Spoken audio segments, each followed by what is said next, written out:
Hey everybody, it's Paul here from Ballistic Blood Bullets, here today with a short review for the Criterion Collector's edition of Equinox. A little movie made in 1967, but wasn't actually released until 1970 when a better known producer added some extra scenes and decided to put the film out. Jack Harris, who was famous for making The Blob with Steve McQueen. This is a movie I picked up quite recently, and Steve from Steve and Nicola channel on the YouTube subscriptions, he asked me to do a review on this one when I had a chance to watch it. I just sat down and watched it, had quite a good time with it. I haven't watched the extras on the second disc, but the film itself is certainly good fun, and I must say, immediately to fans of The Evil Dead, it becomes quite apparent that this really must have been an influence to Sam Raimi when he was making his film. I think it has been written that he says that it wasn't an influence, but consciously or subconsciously, certainly there's so much in this film that leads any true fan of the Evil Dead series, actually, not just the original Evil Dead, would lead them to believe that this certainly has a lot in it that is recognisable from the Evil Dead franchise. The film starts out quite amusingly, driving along a highway with four teenage friends, two guys and two girls, and mysterious things start happening to them. They drive out into the woods and hills of California, and Dave, who's the lead guy, aka, shall we say, perhaps Ash, Bruce Campbell. He doesn't really look like Bruce Campbell, but the character certainly, it's fair to say, I think that anybody who watches Equinox will come to the same conclusion. Anyway, the four of them are heading out to the California hills and into the woods, and they're driving to a remote shack. And Dave is he's brought along his friends to meet up with his teacher, who's a doctor, a professor of geology. He himself is a geologist, and he's looking for his doctor friend, who's called him out to the hills to meet with him. When they get there, the shack is destroyed, and the doctor is nowhere to be found. But they're met with a mysterious park ranger, who is a little bit more than he appears to be, but that's revealed later in the film, without giving too much away. But from that point on, mysterious things certainly start to happen. The four teenagers come to this cave, and within the cave there is a wild mountain man, a crazy old dude, who's the caretaker of a mysterious book. He seems to have possession of the book, and he refuses to leave the cave for fear of what might happen to him. And the reasons for him staying in the cave again become apparent. The old man is keen to give the book to Dave and his friends, and they take the book away, wondering what the hell is going on. But they open the book, and things go from bad to worse for them, because they seem to open up the channels to another dimension, an ulterior world, a world of monsters and demons, and the book certainly has connections to demonology and the devil himself, who seems to be the incarnation, personification of the park ranger. Certainly there's a link to that. Again, that's revealed more in the film, and again I don't want to give too much away. But the real crux of the film is about the four of them surviving, almost the pages coming alive and drawing them into this alternative universe that crosses over into our own earthly domain.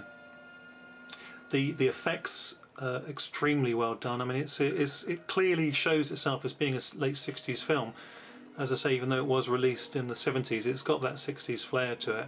But the stop motion techniques, like Ray Harryhausen, are very influential upon the filmmakers, and it definitely shows, and extremely well, because they're the real highlight of this film. There's about 4 or 5 real standout moments that involve the creatures and the creature effects within the film. This that we're looking at the moment is actually the booklet from the film, and it's got some cool pictures in it, and it also has a lot of background information about the stars, the filmmakers, should I say, and a history about the production and some other details. The film itself, or the disc itself, is a double disc affair. I've got one of the discs out at the moment, which is playing on the computer screen, which is what you're seeing every now and again when I pan up to look at the front screen of the main disc. Now, both films are on the first disc. Within the package itself, you get the book that we just had a quick look at, and 2 separate discs. First disc has both editions of the film, so you can see the original film as the filmmakers intended it to be back in 1967, and the second longer edition, which is the film that I've actually just watched, with an extra 10 minutes or so, I think, which pads it out with a little bit more story and a little bit more violence from the park ranger, and how he sets upon the 4 teenagers, and how he is possessed, obviously, of demons, and how some of them become possessed of demons, which again is very similar to the unfolding story, as we all know, with the Evil Dead. But getting back to the story itself, in the latter parts of the film, where it really does come into its own and come alive, and the interdimensional crossings over, takes us into a realm where we've got demons flying around, a mysterious castle, and that really does remind me of Army of Darkness. So rather than just, really from my point of view, looking and feeling like the original Evil Dead film, it's also parts 2 and parts 3, so the whole scenario and history surrounding the Evil Dead comes to life initially in Equinox. I think it's more like homage than stealing, and I'm sure that Sam Raimi hasn't stolen at all. It is, I think, as I say, probably a subconscious influence upon him, and he's taken it to the extreme and delivered one of the quintessential horror films of the late 70s, early 80s. And again, the uncanny thing is with this, that of course Equinox, made in 1967, released in 1970, Sam Raimi's Evil Dead was made in and around about 1977-78, released in 1980.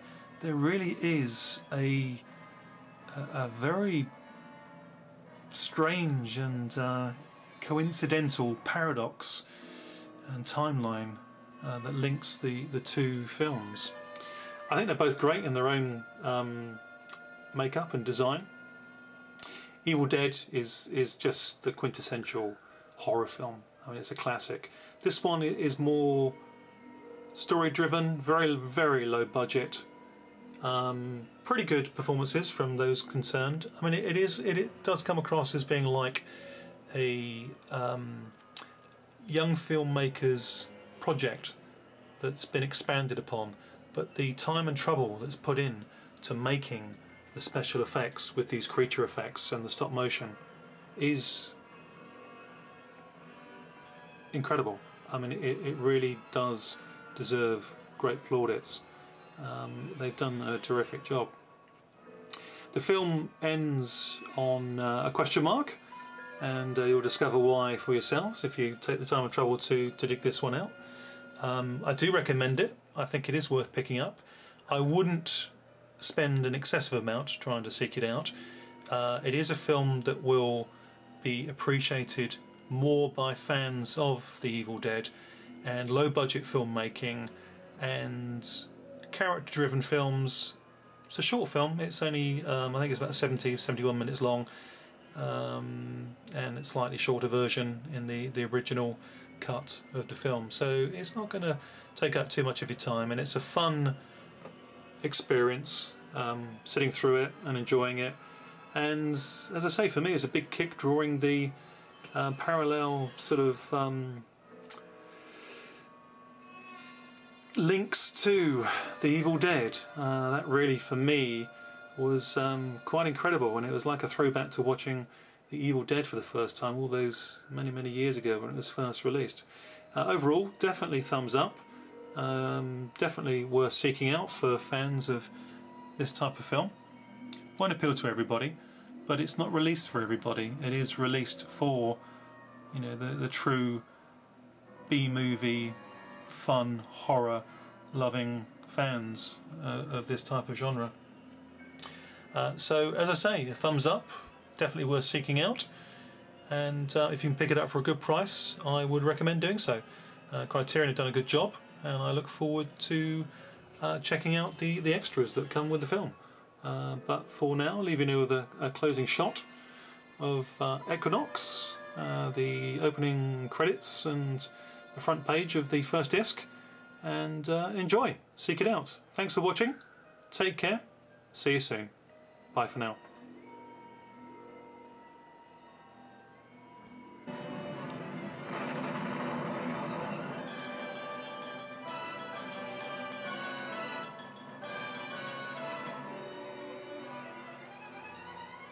What happened to Dr. Waterman? Only this man, last to see him alive, knows. Equinox. The invisible barrier between good and evil. The invisible barrier between light and the forces of darkness. The supernatural before your very eyes. As 4 teenage boys and girls fight a devil cult for their sanity, for their lives, for their eternal souls. Equinox. A story that defies logic, confounds belief. Dr. Waterman! Wait! Wait! I can't believe it. It was just a fall. What is the secret of the 1,000-year-old book?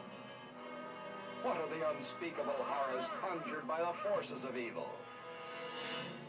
What is the fiendish power of the ring that enslaves and destroys?